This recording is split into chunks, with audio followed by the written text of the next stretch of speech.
Olá, meus irmãos, Deus os abençoe, em nome de Jesus Cristo. É um grande privilégio estar aqui para mais essa conversa entre nós sobre a verdade da palavra de Deus, sobre os mistérios que envolvem a segunda vinda de Cristo. Haja visto que o Espírito Santo disse pela boca do profeta que o segredo, o mistério que diz respeito à descida do anjo forte, o sétimo selo, o soar dos 7 trovões, trariam a fé para despertar a igreja, para alinhá-la em ordem para a fé de arrebatamento. E nós sabemos que isso tudo está ligado com o ministério do Filho do Homem, que é o próprio Deus em forma de Espírito Santo, através do seu corpo, que é a igreja. Por exemplo, quando Saulo estava perseguindo os cristãos no caminho para Damasco, subitamente apareceu no céu uma luz, e daquela luz saiu uma voz: Saulo, Saulo, por que me persegues? Vamos lembrar, Saulo estava perseguindo a igreja, mas a voz que veio da luz usou o pronome pessoal: por que me persegues? Então Saulo, sendo um judeu, conhecedor do Velho Testamento, conhecedor do pilar de fogo, conhecedor da luz que apareceu para Moisés na sarça, conhecedor da luz que guiou o povo no deserto, ele diz: quem és tu, Senhor? Lembre-se que um judeu não chama ninguém de Senhor a não ser o Deus verdadeiro e único, o Jeová do Velho Testamento. Então, da luz veio a voz: eu sou Jesus, a quem tu persegues. Então veja, a igreja, o corpo de Jesus Cristo, quem estava dentro da igreja era o Espírito Santo, que tinha caído em Pentecostes. Veja, o corpo literal, o corpo físico de Jesus estava além do véu, intercedendo pelos crentes das 7 eras da igreja. Mas o Espírito Santo, veja, Deus enviou o seu próprio Espírito sobre a igreja. Então, o corpo vivo de Jesus era ou é a igreja. Por isso o apóstolo São Paulo fala que quem não discerne o corpo de Cristo ou está cego, enfermo ou dormindo. Esta é a condição. Por isso que Laodiceia está cega. Ela é miserável, ela é pobre, ela está nua e não pode ver o cumprimento das Escrituras. Então, nós temos uma escritura muito importante em Atos 3, no que diz respeito ao mistério de sua segunda vinda. Aqui estava anunciado a vinda de um profeta, como em Malaquias 4, um profeta semelhante a Moisés, antes do retorno literal de Jesus Cristo. Então veja, Atos 19, arrependei-vos, pois, e convertei-vos, para que sejam apagados os vossos pecados, e venham assim os tempos do refrigério pela presença do Senhor. Veja, a presença do Senhor no meio da igreja traz descanso, traz refrigério, o verdadeiro batismo com o Espírito Santo. E envie ele a Jesus Cristo, que já dantes vos foi pregado. Então, Atos 3, Jesus já tinha morrido, já tinha sido crucificado, já tinha se levantado da sepultura e já tinha descido em forma de Espírito Santo. Ele disse sim, que o mundo não me verá mais, mas vós me vereis. Quem? Os crentes. Então Jesus havia voltado em Pentecostes na forma de Espírito Santo. Ele disse: o Espírito de verdade que habita convosco e estará em vós. Veja, eu vou e eu volto. Esse Espírito Santo é Jesus Cristo. Nós não vamos dividi-lo em 2 pessoas, não vamos dizer que ele é a segunda pessoa, não. Deus enviou para baixo o seu Espírito Santo, isso encerra o assunto. Então Pedro continua: e envie ele a Jesus, que dantes vos foi pregado, o qual convém que o céu contenha até os tempos da restauração de tudo, dos quais falou pela boca de todos os seus santos profetas desde o princípio. Então, a restauração da árvore noiva, a restauração completa da imagem que foi perdida em Gênesis. Veja, o retorno da igreja à fé original está por toda a Bíblia, está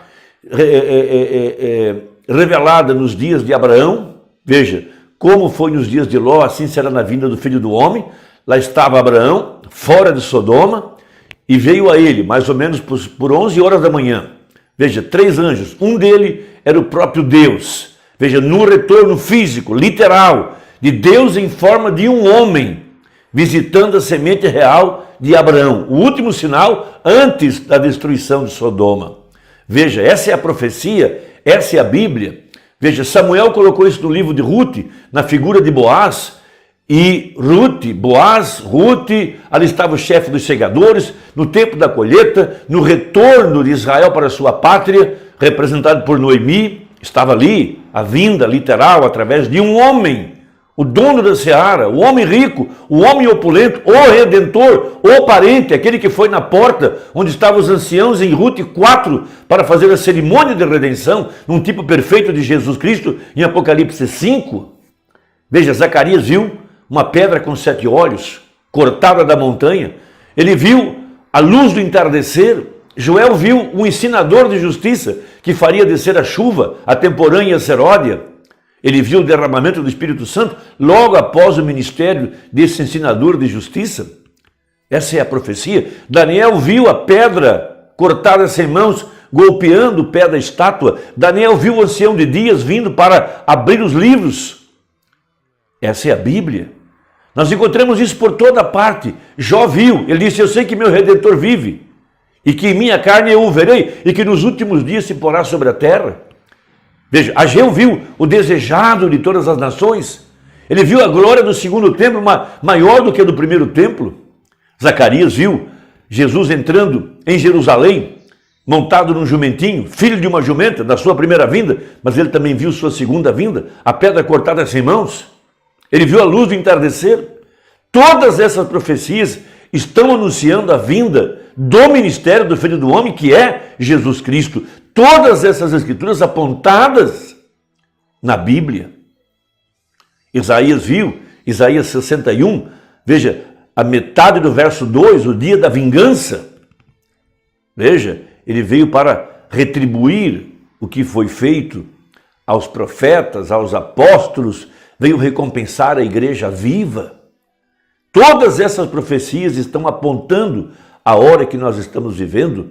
A Bíblia, veja, Enoque, o 7º depois de Adão, na 7ª era, todas essas coisas estão indicando pelos profetas a hora que nós estamos vivendo.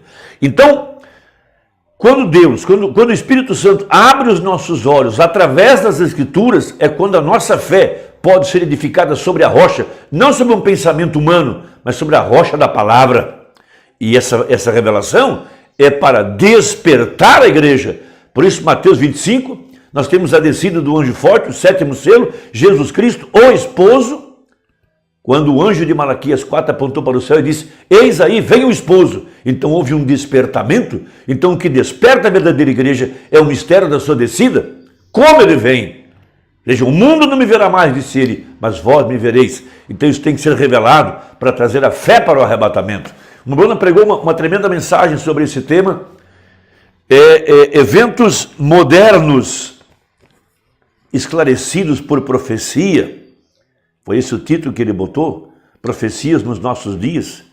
A história sendo escrita pelas profecias. Então ele prega a partir do parágrafo 239, falando da semente real, do filho da semente de Abraão, os eleitos, esses que estão contados no livro da vida do Cordeiro, esses que foram apontados quando o Espírito diz para Abraão, olha para cima, conta as estrelas, veja quantas são. Abraão disse, é impossível. Veja, ali está a tua descendência, a semente espiritual, o Israel espiritual.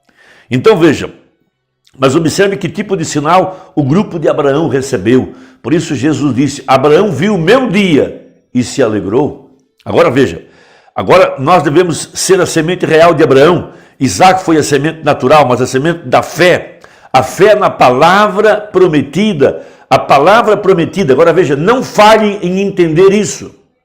Veja, foi foi a semente real. Essa foi a semente, a fé de Abraão.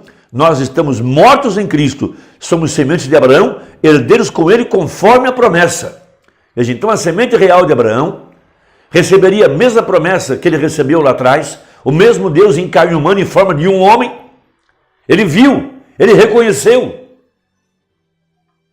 Por isso pregou o profeta: ouvi, mas agora vejo. Então ele continua. Note, quando tudo isso estava acontecendo, lá embaixo em Sodoma, havia 2 ministros lá pregando com uma grande mensagem. Havia um sentado com o grupo de Abraão, que não perdeu tempo com aquele grupo lá embaixo. Essa é uma grande verdade. A mensagem que pregamos não é para o sistema denominacional, não é nem mesmo para a Virgem Nécia, é somente para a semente real de Abraão. O anjo que veio para Abraão não foi para Sodoma, não perdeu o seu tempo, diz o profeta. Ele não perdeu o seu tempo querendo converter a Virgem Nécia nem a semente sodomita. Ele veio apenas para a semente real. É aí onde nós estamos trabalhando, é aí onde eu estou me propondo a trazer essas conversas, esses comentários. Minha meta é apenas a semente real de Abraão, ajudá-lo, para que você possa ver a hora que nós estamos vivendo. Então veja, agora observe aquele que permaneceu com o grupo de Abraão, que tipo de sinal ele lhes deu. Agora lembre-se, seu nome era Abrão, poucos dias antes disso, e Sarai, não Sara. Veja, e este homem de costas para a tenda, este é o sinal que nós esperávamos. Por isso o irmão Branham se colocava de costas para a audiência e manifestava o mesmo sinal. Não era o irmão Branham, era Deus, era Jesus, era o Filho do Homem, o desejado de todas as nações, dentro de um vaso humano, porque a igreja é o corpo de Cristo. Então veja, as mulheres naquele tempo eram diferentes do que são agora. Elas têm de sair e se meter nos negócios do marido, hoje no caso, né? E tudo mais, vocês sabem. Elas querem ser mulheres de negócios, empreendedoras, elas querem ter empresas. Mas naquele tempo não era assim.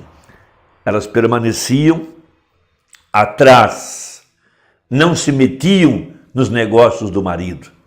Ficavam atrás do seu marido, ele era o cabeça, ele era o líder, o mantenedor, e elas o reverenciavam, porque Sara o chamava de Senhor. Assim, esses anjos sentados ali, o mensageiro, ele disse: Abraão, onde está Sara, tua mulher?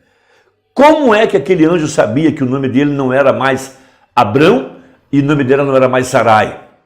Porque eles estavam mesmo, que mudou o nome de Abrão para Abraão, Sarai para Sara, em Gênesis 17. E em Gênesis 18 ela aparece em carne humana. Veja, assim, veja, esses anjos sentados ali. Abraão disse: ela está na tenda atrás de ti. Ele disse: visitar-te-ei conforme o tempo que te prometi. Visitar-te-ei. Agora veja, Sara riu-se consigo. Ela não deu uma gargalhada. Ela estava feliz. Ela ficou como que extasiada. Voltarei a ter eu uma vida familiar com meu senhor Abraão. Eu já estou velha, já passei da idade. O meu ciclo de senhoras já passou há muito tempo. Então, de costas para a tenda, ele disse: por que se riu Sara, dizendo: como podem acontecer essas coisas? Se ela não tivesse estado em Abraão, sua noiva, nesta época, Deus a teria matado. Do mesmo modo, seríamos nós hoje, com toda a nossa incredulidade, se não estivéssemos em Cristo. Isso nos mantém aí mesmo. Veja, ele não podia ferir ou não podia tomar podia tomar Sara sem ferir Abraão, está vendo? E desse modo, lembre-se, Jesus disse: como aconteceu nos dias de Sodoma, assim será na vinda do Filho do Homem. Nós vemos que todos concordam que o mundo está em uma condição sodomita. Veja, eu apanhei o jornal em Los Angeles aqui, não faz muito tempo, e dizia, creio que o homossexualismo está crescendo à razão de 20% ou 30% em Los Angeles, a cada ano, crescendo esse tanto. Isto é terrível. No nosso governo, em todos os lugares, tudo simplesmente se tornou pervertido. Isso mesmo, a coisa toda, todo o sistema, igreja, e tudo mais está pervertido, está em uma era pervertido. Agora, eu quero perguntar uma coisa a vocês teólogos, meus irmãos. Eu não estou falando contra você, meu estimado irmão. Estou aqui para ajudá-lo, irmão. Estou aqui para permanecer sobre o que a palavra de Deus diz, enquanto seguro sua mão e trago essa multidão de pessoas para fora dessa coisa. Isso mesmo. Veja, o último sinal. Não para ser diferente, mas para apresentar o Filho do Homem. Deus te abençoe, espero que ajude. Vamos trabalhar juntos. Envie essa mensagem a quem você ama e até a próxima, se Deus quiser, em nome de Jesus. Amém.